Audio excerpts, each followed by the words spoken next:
Welcome to Idea Box. We are so honored to have Helen joining us today. Before we get things started, I'd like to ground the Idea Box community briefly. This is a space for you all to learn from one another and to have conversations about topics that your peers are very interested in. We ask you to engage to the fullest extent that you are capable of, commit to learning, not debating, listen to understand, not to respond. And with that, it is my distinct honor to turn it over to Helen. Thank you for introducing me, Ian. There's some people still coming in. I'll get started though. So now you know your CliftonStrengths. Now what? So hello. My name is Helen, and I am in T&M class 26. I'm studying civil engineering.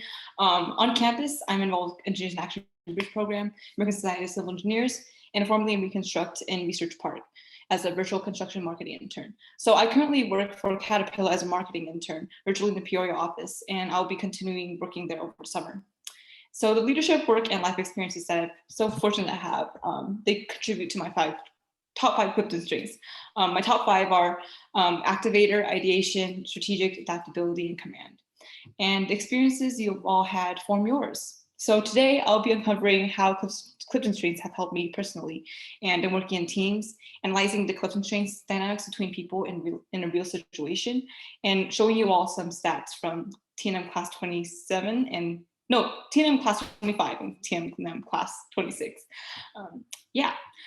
So why are we here? So very simply, we're here because Dr. Don Clifton asked a very simple question. He asked us what would happen if we studied what's right with people instead of what's wrong with people. And now we're here learning about how to maximize our infinite potential and understand who we can become.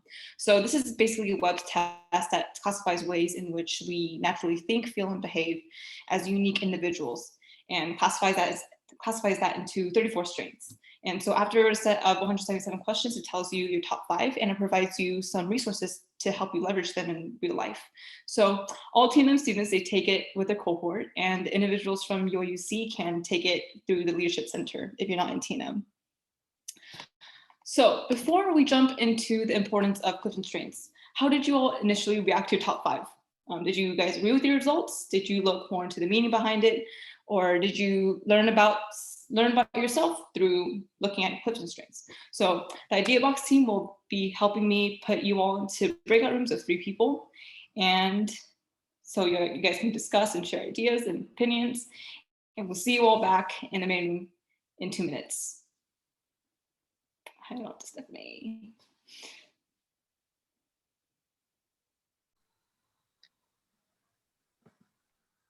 Hello.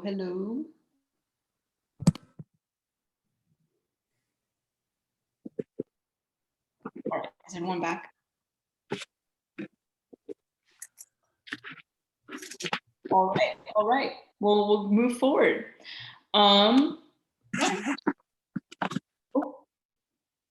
Okay, so now I'm going to get into why I'm passionate about CliftonStrengths. So I actually don't naturally think about my strengths, although I'm training myself to.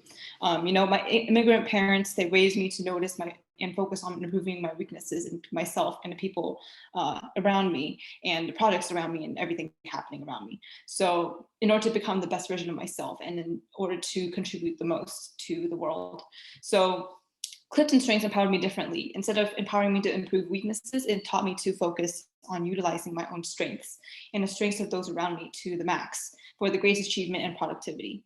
So CliftonStrengths, the reports, they reveal where you bring value as a team member and what tasks motivate you. So for example, after working in Reconstruct, I learned that I perform the best when I can take on the reins, when my peers are open to my ideas, and when I can control my own schedule. And as I'm starting a new internship at Caterpillar's customer solutions marketing team now, the culture and processes are very different. So both my manager and I were adapting to each other's workflows. So the last time I gave my manager feedback, I directly referenced my top 5 CliftonStrengths to ask for what I needed. So I told him I'm an activator, so I need deadlines. I would like to get involved with more projects where ideas are needed. And I would like to hone in on my strategic skills. And I would like to help research market trends with my strategic skills. And since the team I've been in has structurally been the same for many years, and they probably have some processes they like to keep to, I realized that I need to adapt to having less command over the projects I participate in. So knowing your team's Clifton strengths allows you to better understand areas of growth and compatibility in the team. And as leaders, we can take this awareness and delegate tasks according to what people are naturally motivated by and adapt to how we naturally communicate and collaborate to be more compatible with each other's. So something that hits home for me, for myself, is that CliftonStrengths brings a new perspective when we feel imposter syndrome. So for those who feel like they don't quite fit in, I'm here with you. I often don't feel like I fit into TNM because I don't have any of the common strengths in the cohort. I don't really represent the leader that TNM students typically see around them. And this is something I often feel insecure and criticize myself about. But I think I have some common traits with some TNM students, and I love it when I'm able to connect heads with them so easily. And we grow super close just by having all these similarities. And so those who have similar strengths, as you have similar ways of going about tasks and interacting with people, and the unique strengths they bring, the ones that are different, they help the team, match around areas of weaknesses. So think about it. If all teams all had the same strength, they probably also have the same weaknesses. So strength-based thinking is telling myself that I'm not necessarily inherently a weak leader because my strengths are different. I can become a strong leader by capitalizing on my unique strengths. Strengths-based thinking is understanding that I have a place in TNM because I'm different. I bring a sense of urgency, I bring rapid-fire ideas and flexible work attitude when others bring a more careful structure and routine. And we need each other to work together productively and to fix all the problems that come up. And you achieve the highest levels of success only when you stop trying to be a little bit good at everything and instead hone on what you're naturally best at. So weaknesses are kind of like quicksand. The more you try to fix them, the more stuck you get, and the deeper you sink into your weaknesses. So strengths, they develop differently.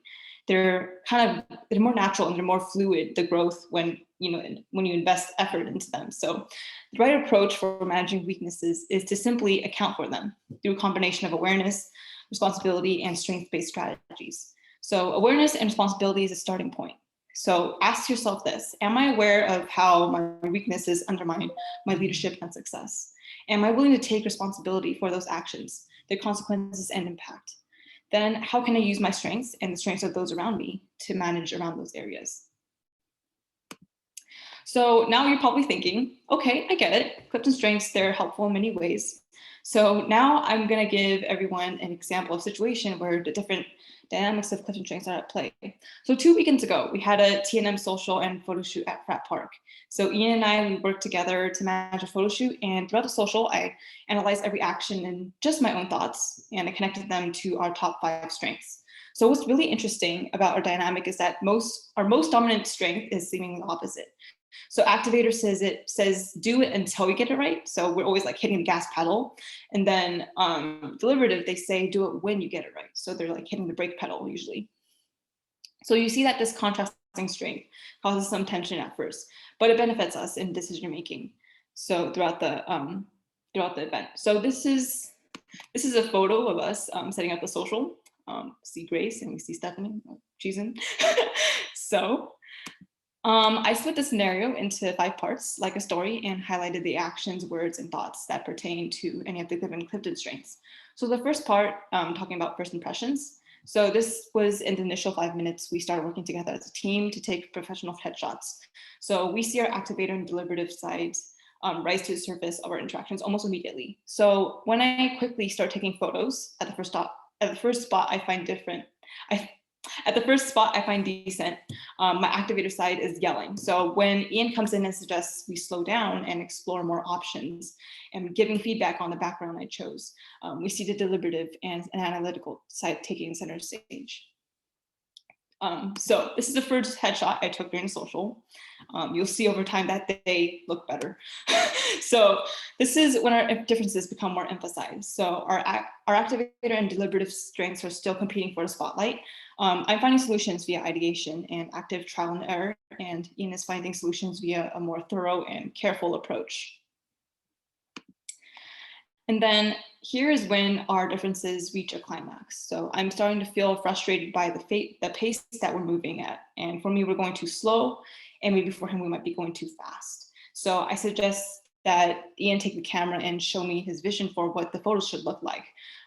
Ian declines because he's uncomfortable handling professional cameras, and he doesn't have as clear of an idea of how the photos should look. So the tension simmers down as we're in between groups. So Ian brings up about his appreciation for good composition in art, and I agree with him. And I notice him bringing up a similarity between us. It brings our goals and intentions closer instead of pulling us in opposite directions. So recognizing these similarities motivated me to make compromises in my natural tendency to act quickly and focus more on quality. Because in order to achieve good composition, I need to move slower. So I realized this shift in my approach would also allow us to work together more smoothly. Our dynamic became less conflicting and more supportive. Conversely, Ian shared his disappointment with the rainy and windy weather and wishes his social had been on Friday instead, which is sunny. So I channel my adaptability strength and I remind him that, there's no use thinking about what we can't control, and we should focus on making the best out of what we have. And then Ian has his own moment of realization, and then he tries to take on this new perspective. And here is a candid photo I snuck of Ian while we were waiting for our next photo shoot group. So as time progressed, I took command of the photo shoot, and Ian became more like my assistant, and he was providing me feedback, the camera towel, and help whenever I needed. I noticed that I began to slow down my camera action, and I gradually shifted my focus from speed to quality. Ian began taking on a less analytical and more adaptive attitude. So he shifted his focus to hyping up the students as they're getting their photos taken. So working together allowed us to achieve a really good balance between serious and fun, as well as high quality and fast throughout the photo shoot. So while I felt our strengths clash in the beginning, over time, we eased into the flow working together, and we balanced action and careful forethought, which really proved helpful. So, but despite our contrasting dominant themes, the strengths that complemented each other are ideation, strategic, and analytical. What we succeeded in throughout was identifying reasons, causes, patterns, and issues, and quickly coming up with ideas to solve them. So this is the final headshot I took.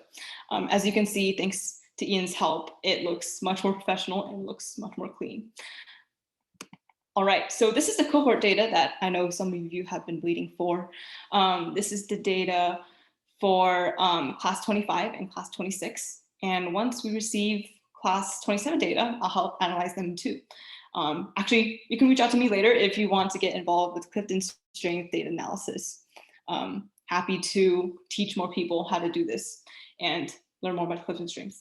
So I calculated the frequency of each CliftonStrength in both classes and discovered that the top 5 CliftonStrengths are achiever, learner, restorative, and individualization and competition.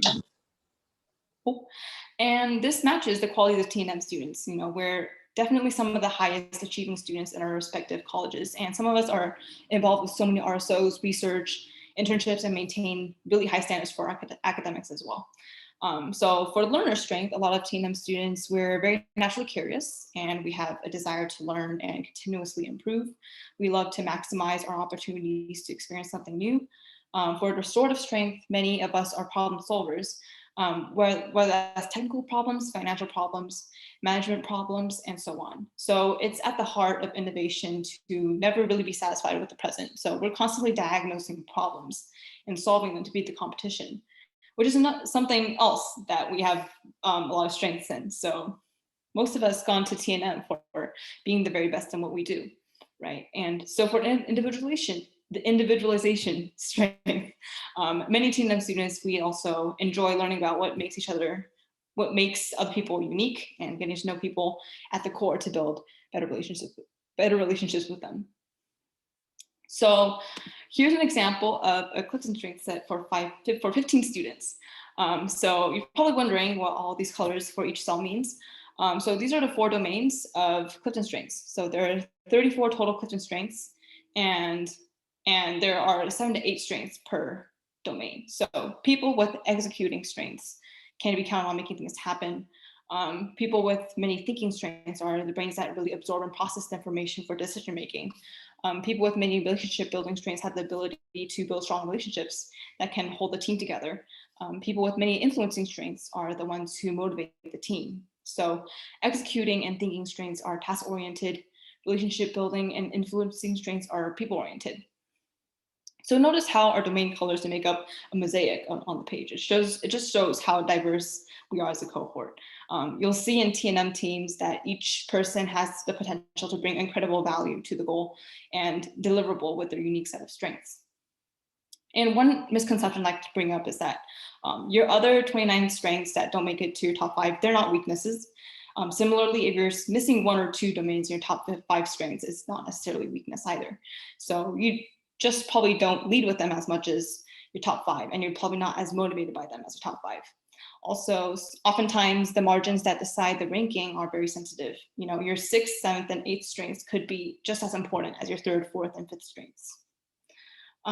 So now we're gonna put this into practice. So we're gonna play a 5-minute survivor scenario game. And I want you all to focus on reflecting on how you naturally think and communicate while you're working with this with your team of 4 people. So how do your CliftonStrengths come up when you're working alone versus when you're working in teams? And for the team answer, we'll have one person from each team submit their team answer on a Google form, and that'll be sent in a chat. Great, it's in the chat. And we'll see you all back in the main room soon, and we'll close this idea box.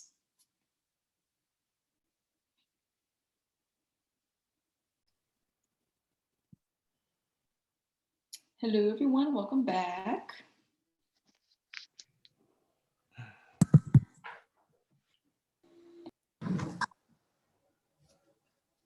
Hello, hello. All right, how did this activity go? Does anybody want to share out, I guess, what they've learned from this activity? Anybody? I can share something. Yes. My name is Grace. Something that we kind of were just talking about at the end was like, even just the way that you respond to somebody after they say something, like showcases a lot about what your strengths are, like how you respond to someone. Oh, my spotlight.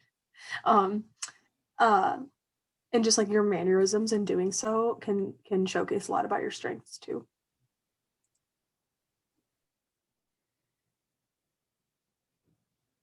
%100% agree with that.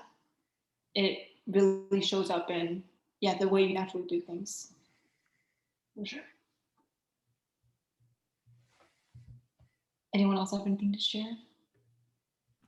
I guess one thing we kind of talked about in our group when we were reflecting is my number 1 strength is harmony.